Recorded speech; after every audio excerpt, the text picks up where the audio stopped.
Terus banyak yang bilang kan, silase buang-buang waktu, silase ribet lah.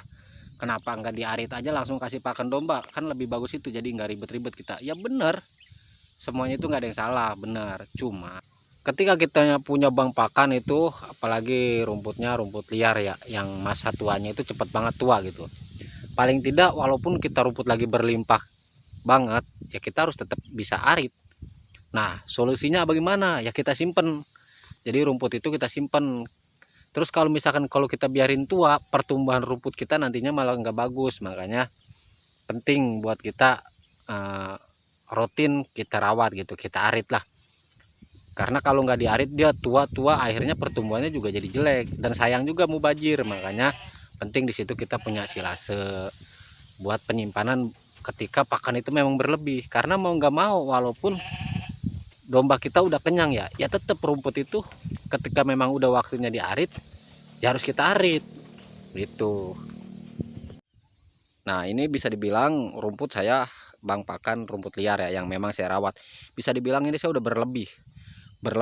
Tapi kenapa harus tetap arit? Ya karena kalau nggak diarit nantinya dia bakal tua dan domba juga nggak suka. Nah, ini makanya pumpung lagi masih muda gini kita aritin terus. Sebenarnya udah berlebih saya.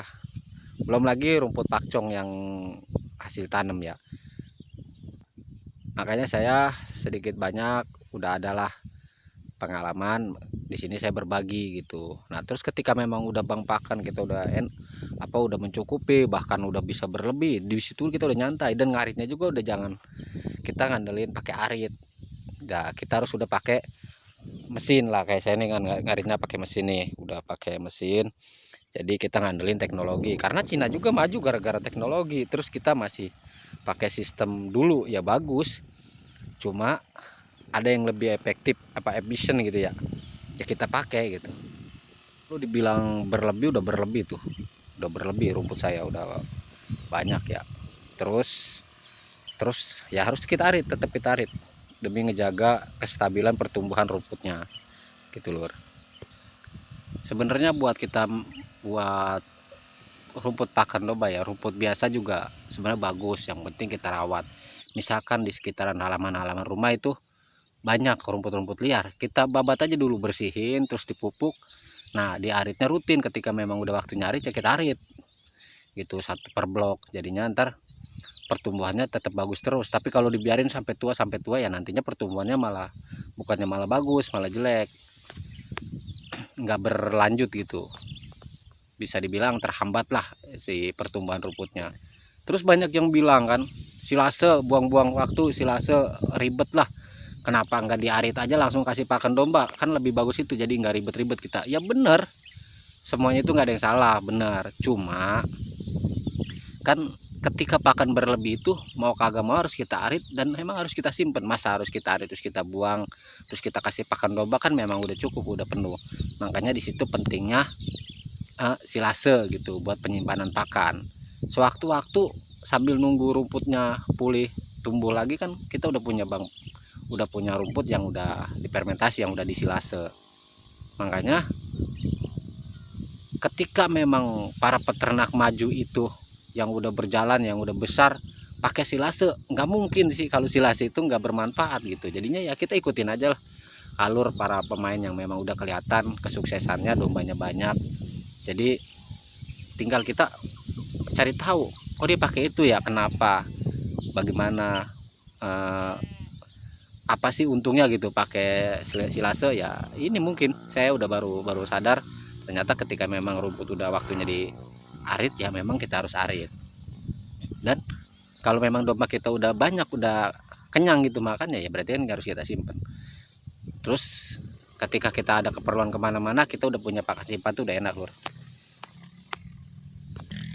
Terus buat domba penting juga sih sebulan sekali atau 2 minggu sekali dilepas ya, kalau ternaknya masih kecil itu dilepas lah, biar dia gerak, biar dia kena matahari, biar dia nggak di kandang terus gitu, stres kalau dia kandang terus.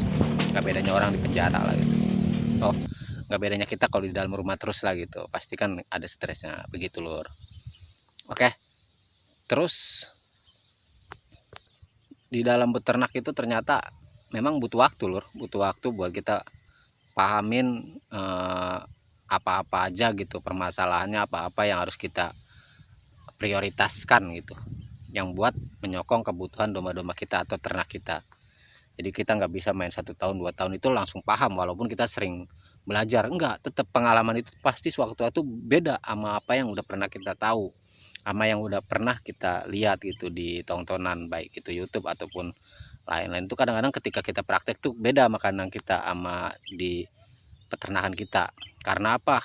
Ya banyak faktor. Satu, dombanya, terus cuacanya, iklim ya, kalau bahasa itu ya iklim, sama konsistensi kitanya gitu, naik turunnya semangat kita, di situ banyak perbedaan. Wajar, bagus gitu kalau kita cari ilmu, tapi lebih bagus lagi sambil praktek, jadi sambil kita pahamin di peternakan kita. Saya masih peternak kecil lur, cuman kalau masih kecil itu berarti saya mau bertumbuh menjadi besar gitu lur ya, insya Allah, amin, semoga aja. Nah makanya kita harus banyak-banyak belajar, dan saya mau sharing kayak gini apa ya, satu ya buat ngehibur diri lah gitu, biar apa namanya, sambil berbagi pengalaman sama teman-teman. Ketika teman-teman banyak yang belum tahu, ketika teman-teman baru memulai, setidaknya bisa cari referensi-referensi dari saya gitu ya. Mungkin yang nggak bisa disamain itu milik rezeki ya, bisa jadi di saya nggak bagus, di teman-teman karena milik rezekinya bagus, bisa jadi di teman-teman malah bagus, dan begitu juga sebaliknya. Oh, ler lagi. Oke lur, mungkin gitu aja ya, selebihnya saya mohon maaf, saya banyak bicara namun tidak lebih daripada sekedar berbagi pengalaman. Kurang lebih mohon maaf. Assalamualaikum warahmatullahi wabarakatuh.